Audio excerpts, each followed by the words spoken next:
بسم الله الرحمن الرحيم. السلام عليكم ورحمة الله وبركاته. مسكحة the brain waxaa hubaal ah in qof waliba oo anaga inaga mid ah uu aad u jecel yahay in uu guul gaaro.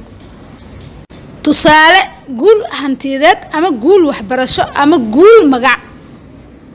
wax waliba qofka wuxuu jecel yahay inuu ku helo si fudud. haddaba waxaa isweydiin mudan maadaama aanu nahay dad maskax leh may si fudud noogu suurta gasho arrinkaas. maanta waxa aan ka hadlaynaa cashirka ku saabsan maskaxda qaybtiisa saddexaad. macluumaad kooban.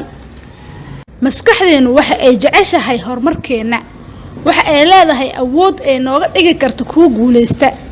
sida ay u falceliso maskaxda waxa ay xiriiro la leedahay deegaanka iyo shakhsiyadeena.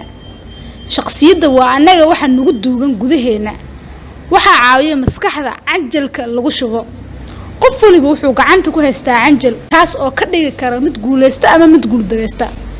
si fudud qofka guuleysta wuxuu haystay canjalka guusha halka qofka guuldareystana uu haystay canjalka guuldarada. macnaha warkaas waa shaqada aad qabato ayaa maskaxda waxay u tahay software ama cajal.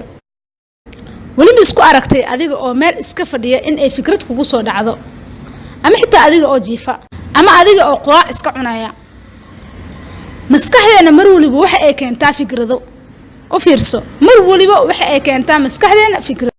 xitaa haddii aan fadhino ama aan jiifno, shaqadaas ay maskaxda si iskeed ah u qabanayso ama ay u soo saarayso fikradaha. waxa ay xiriir la leedahay dhibaatooyinka ama arrimaha culeysyada ah ee aan anaga saarno maskaxdeena.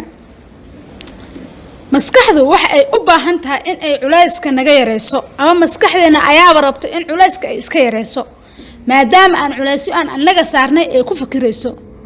tusaale haddii aan aniga ka fikiro in aan haysan wax lacag ah maanta, isla markiiba maskaxdeeda waxa ay ii soo diraysaa fariin ah in aan lacag ka heli karo qof hebel iyo qof hebel iyo qof hebel. mar waliba oo su'aal aad weydiiso maskaxdaada waxa ay ku siinaysaa ama ay ku qasbanaanaysaa in ay jawaab ku siiso. muhiim ma ahan in ay kugu habboon tahay jawaabtaas ama in aysan kugu habbooneen. baaritaano caalami ah oo la sameeyay waxa ay cadeynayaan in 80% maskaxdeena ay nasiiso fikrado taban ama aanan nagu habbooneen. fikradaha maskaxdaada ee ku siiso waxaa laga yaabaa inta badan in aysan jawaab macquul ah ama ku anfacay aysan ku ahayn. waxaas xagee bay ka timaadaa ama waxaas sidee ay ku dhaceen ama xalka muxuu yahay aan uga guuleysan karno maskaxdeena oo ay noqon karto mid nagu siiso wax nagu habboon anaga.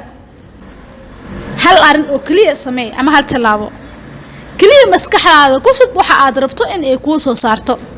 mar kale aan kuugu celiyo meeshaas waa gunaanadka mawduuca maanta aan ka hadlaynay.